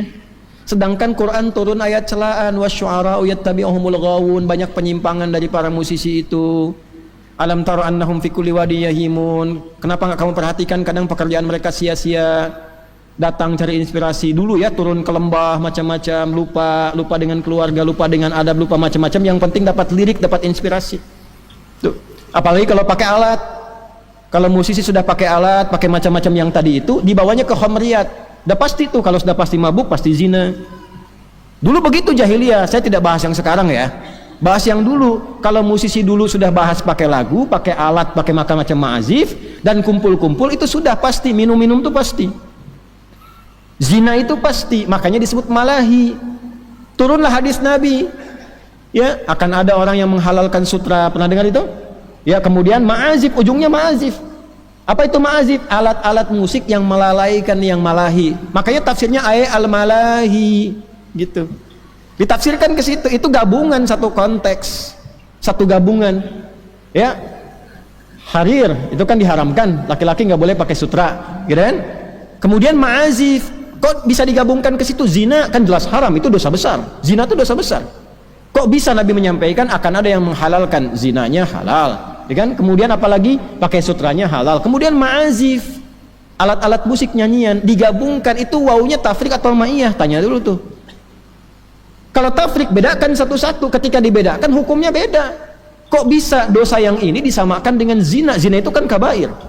Sedangkan musik, ulama yang mengharamkan pun itu haramnya haram shaghair. Kok bisa digabungkan? Maka ulama menyimpulkan disatukan nih, maksudnya nyatu. Apa maksudnya nyatu itu? Kalau orang sudah datang ke satu tempat yang di situ ada alat-alatnya sambil berkumpul perempuan dan sebagainya, pakai pakaiannya bagus, mabuk-mabuk, kumpullah tiga itu. Ya kalau sekarang maaf ke diskotik tuh, yang nyanyi-nyanyi lagu-lagu dan sebagainya, kumpul semua kan? Pakaiannya kan nggak mungkin pakai pakaian baju koko begini. Ya pakaiannya pasti aneh-aneh. Datang ke situ pakaian perlente, gitu kan? Lalu lenga macam-macam lah gitu ya. Musik kan ada kan? Udah itu kan zina. Benar nggak hadisnya? Benar, dan marak sekarang itu maksudnya. Saya belum bicara sanad loh. Ini di Al-Bukhari, betul. Antum ngaji sampai tamat nggak sanadnya? Itu mu'allaq atau musannad? Begitu cara ngajinya. Ternyata mu'allaq. Mu'allaq itu ada rawi yang terputus, nggak nyambung. Ibnu Hajar menyambungkan itu, mencari 15 rawi, tetap tidak ketemu satu. Nah saya sampai situ ngajinya. Di kitab mana ditemukan nih kitab ini nih?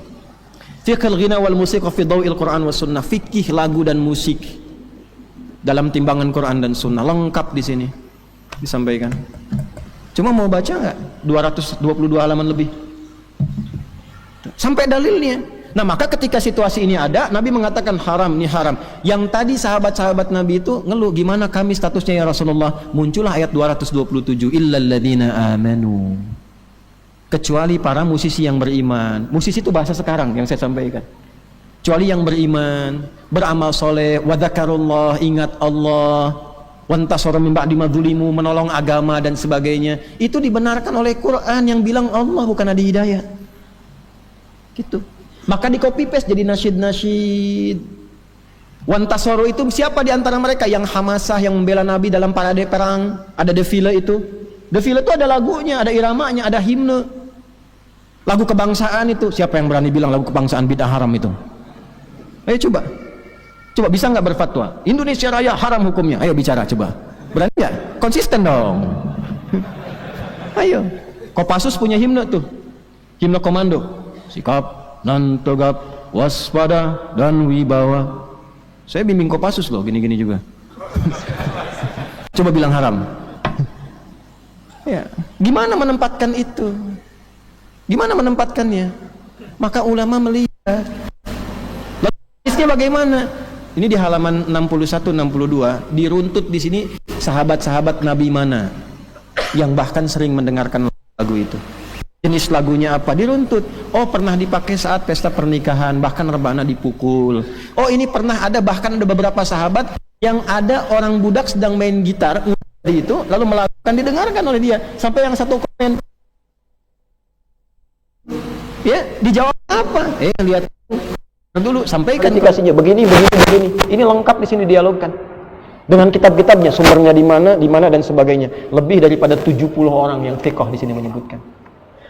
Tapi yang mana? Yang haram juga ada. Yang bolehnya seperti apa? Supaya apa dijelaskan ini? Supaya ngerti. Jangan sampai terjebak pada yang haram. Jangankan yang pakai alat, yang tidak pakai alat pun kalau memalingkan dari ketaatan pada Allah, haram hukumnya. Antum tahu ada di masa sahabat orang munafik itu baca Quran dihukumi haram oleh ulama. Bahkan Quran. Kenapa? Karena dia saking bencinya dengan Nabi Muhammad, pura-pura masuk Islam, dia munafik, dan Anda bayangkan dia hafal dari Al-Quran dan jadi imam. Jadi imam, hafal Quran loh. Dan yang dia baca selalu surat Abasa. Abasa itu kan pelurusan Allah kepada Nabi dengan sifat maksumnya. Abasa wa tawalla, engkau bermuka masam sampai berpaling, anja'ahul a'ma, sampai orang-orang yang datang matanya tidak melihat, engkau abaikan. Ya, itu bukan celahnya Nabi, bukan. Nabi itu melihat fokus dakwah secara fikih. Lalu Allah jaga dengan sifat maksumnya, semua harus dirangkul. Tapi orang munafik ini memahami ini ayat celaan terhadap Nabi. Maka apa yang terjadi? Dia baca itu terus, ya, niatnya apa? Untuk menjatuhkan Nabi. Umar tuh sudah gregetan, selesai saya bunuh nih orang, katanya. Umar. Dan itu viral, ada di kalangan, di buku-buku ini ada, dibahas. Kalau kita ngaji sampai situ kita tahu tuh, oh ini maksudnya ini. Kenapa disebut malahi? Malahi itu dari kata lahun, yang melalaikan. Paham sampai sini?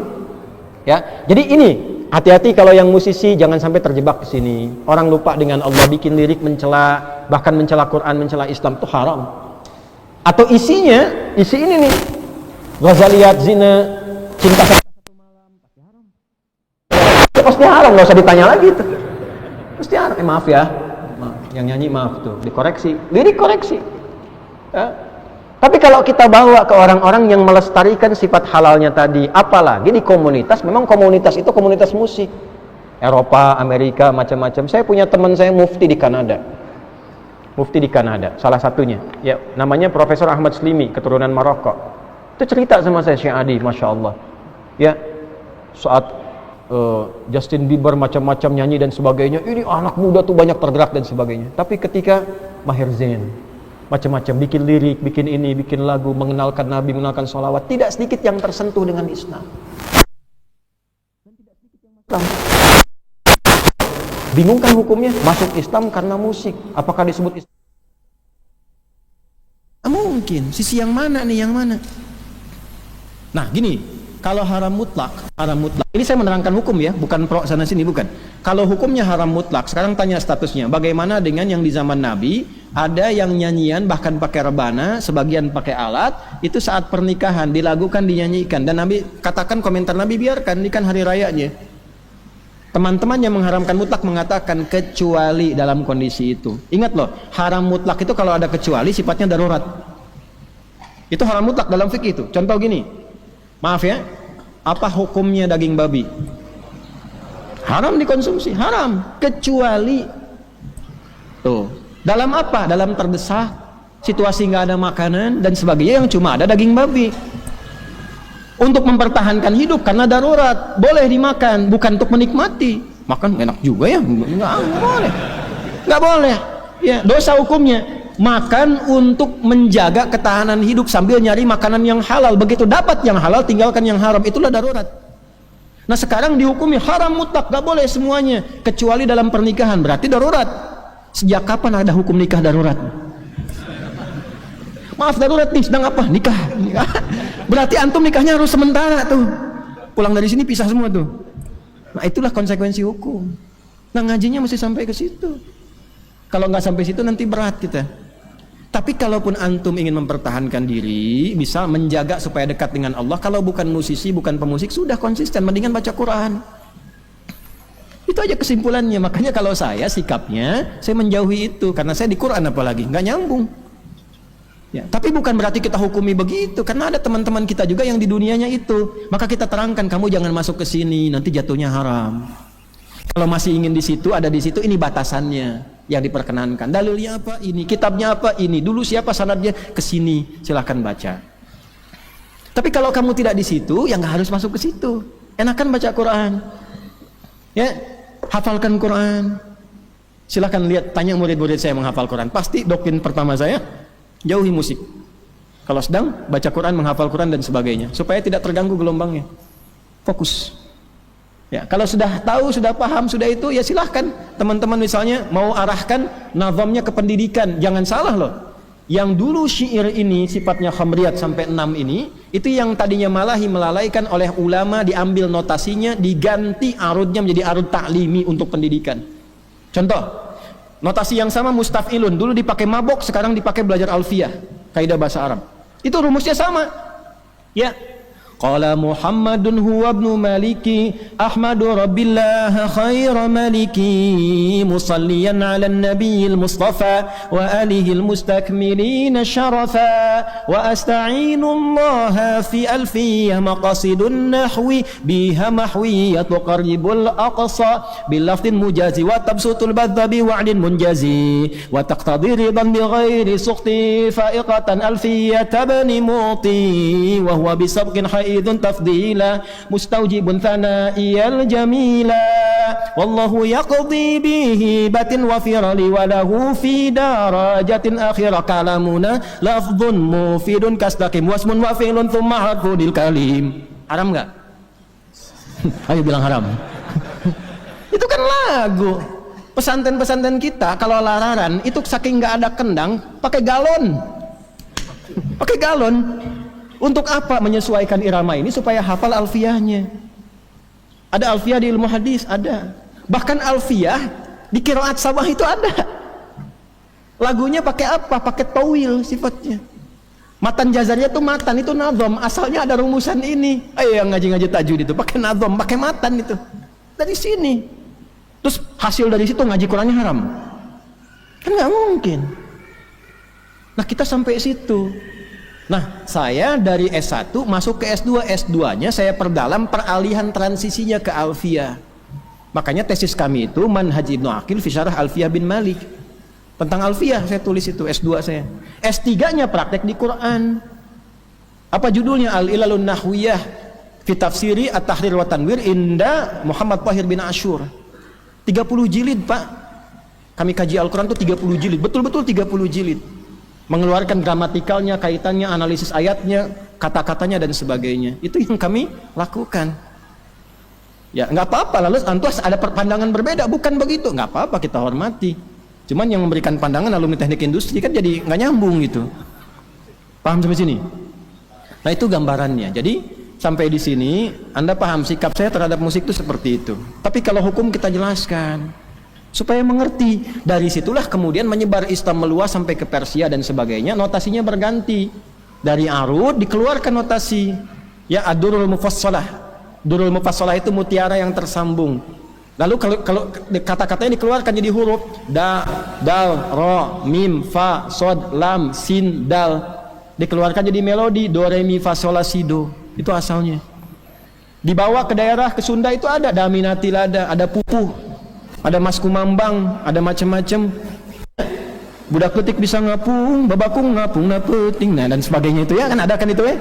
Ya, itu bapak doblang wawalaran dan seterusnya itu kan ada itu di situ itu pupuh namanya.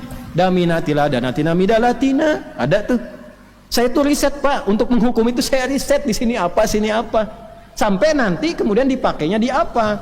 Ketika orang Islamnya jauh dari Quran ini masalahnya. Ngajinya turun, kesunahnya turun, sehingga lemah, kalah. Kemudian orang-orang Islamnya dibawa peradaban ke Barat, oleh Barat dikembalikan lagi ke sini. Ini yang jadi problem sekarang. Dulu dipakai ngaji, sekarang dibalikin lagi. Ketika jadi notasi, dibentuk notasi yang dikembangkan lagi. C D F G A B C G A B C D F is G D F is G A B C D A B C D F is Gis A F is Gis A B C dis E B C dis F is Gis Ais B F is Gis Ais B Cis dis Ais Bis Cis is Ais Bis Gis Ais Bis Cis. Muncul kunci A mayor, A minor, kunci F, kunci G, kunci linggis, kunci tang dan sebagainya, saya nggak paham itu. Ya, peng, bam bam bam bam bam. Itu asalnya ke situ, balik lagi ke sini. Digabungkan alat itu ketemunya di mana? Konser, organ tunggal macam-macam, biduannya joget-joget nggak karuan. Ya jelas haram. Jadi jangan antum potong seakan-akan Ustadz ini mengatakan ada surat musik dan terkesan menghalalkan musik dengan itu. Itu dipertanggungjawabkan di akhirat tuh. Dipertanggungjawabkan. Ya itu jelas haram. Paham ya? Nah, Quran bukan musik. Quran bukan musik. Kalau ada yang mengatakan Quran itu salah fatal.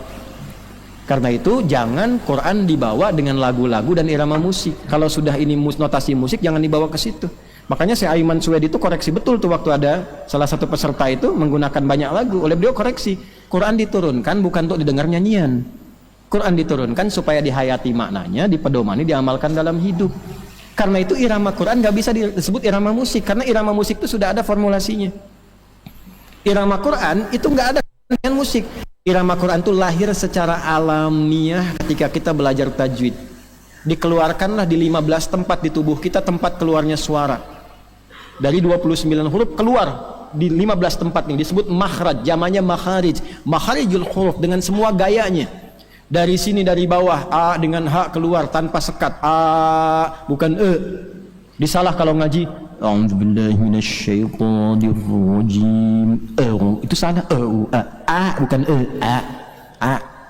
Ya, jadi kalaupun bagus tapi salah, panas telinga kita itu. Ya, H nggak ada sekat. Masuk ke sini halak itu dibagi lagi nanti, adna yang sini ada pertengahan, ada yang ujung aqsal halak, yang di tengah-tengah ada ha dengan a, ha huda, ha di sini huda petunjuk, huda nyanyian buat unta. Ya, hudal lil muttaqin pakai ha bukan hu. Hudal lil muttaqin petunjuk untuk orang takwa, hudal lil muttaqin orang takwa naik unta dinyanyiin. Salah. Bukan arad, alamin. Di sini alamin semesta alam, alamin orang-orang sakit. Fatal. Alhamdulillahi rabbil alamin. Segala pujian hanya milik Allah penguasa semua alam. Alhamdulillahi rabbil, di luar Quran, alamin. Segala puji bagi Allah Tuhannya orang-orang sakit. Salah. Fatal. Bukan A, bukan A, ngalamin. Nah, nggak ada. maaf. Contoh aja. Nah, jadi nggak bisa dipakai itu. Nah, iramanya keluar apa? Itu bukan irama sebetulnya. Itu alamiah keluar dari tubuh ketika dipakai bacaan dengan tajwid. Ini baca kalau pendek maknanya begini, kalau panjang begini. Bukan karena lagu, nggak ada hubungan sama lagu. Sebab kalau dibaca pendek makna berubah. Harus panjang bacanya. Ya. Fataha pendek, fataha beda sedikit sudah beda. Ya, fataha buka, fataha saling buka sudah lain. Makanya mesti baca mad, panjangin mad. Pak Imad bapak panjang tuh. Ya, mad. Kapan berhenti waqaf, kapan nyambung wasal. Kalau nggak berhenti nyambung mana salah. Jadi bukan karena irama. Makanya definisinya at-tajwidu lughatan al-ityanu bil jayyidi wastilahan ilmun yurafu bi haqqu mustaqim nasifati wal mududi wa ghairi dzalika katarqiqi wa tafwi wa nahwihima katarqiqi wa tafhimi wa nahwihima ghayatu ilmi at-tajwidi ghayatu bulughun nihayati fi itqani lafdhil qur'ani alamat qiyam min al-hadrati nabawiyyati afsahiyati wa qila ghayatuhu sawnul lisani 'anil khata'i billahi ta'ala. Kan begitu di Hidayatul Mustafid fi ilmi tajwid itu. Tujuan kita baca Quran mendapatkan ridha Allah, lisannya dijaga, bacakan huruf sesuai dengan tempatnya, sesuai dengan sifatnya, sehingga sesuai karakternya, kapan tipis, kapan tebal, bukan karena irama. Makanya Quran nggak bisa dibacakan dengan lagu-lagu irama yang sudah khusus di bidang-bidang musik, nggak bisa. Nggak usah aneh-aneh. Misal nih, Madid, Tala'al badru alaina. Itu dari zaman Nabi sampai sekarang nggak ada imam-imam ahli qiraat baca Quran pakai irama itu. Coba aja sini ad-duha pakai irama itu. Wad-duha wal-laili idza saja, bubar jemaah. Apa saya silakan. Ntar kalau udah ada yang nyeleneh begitu yang lain ngikut. Ya, peralisan sana ngikut tuh. Irama Al-Fatihah pakai irama Manuk Dadali. Iyyaka na'budu wa iyyaka nasta'in, bubar. Dan hilang. Samaannya hilang. Ya, makanya nggak usah aneh-aneh, nggak usah langgam Jawa, langgam Sunda, nggak usah aneh-aneh. Quran tuh baca dengan tajwid selesai. Jangan ikutkan Quran ke lagu, ikutkan ke tajwid. Lagu bagus, tajwid salah. Itu kami tuh nestapa dengarnya itu. Capek kita.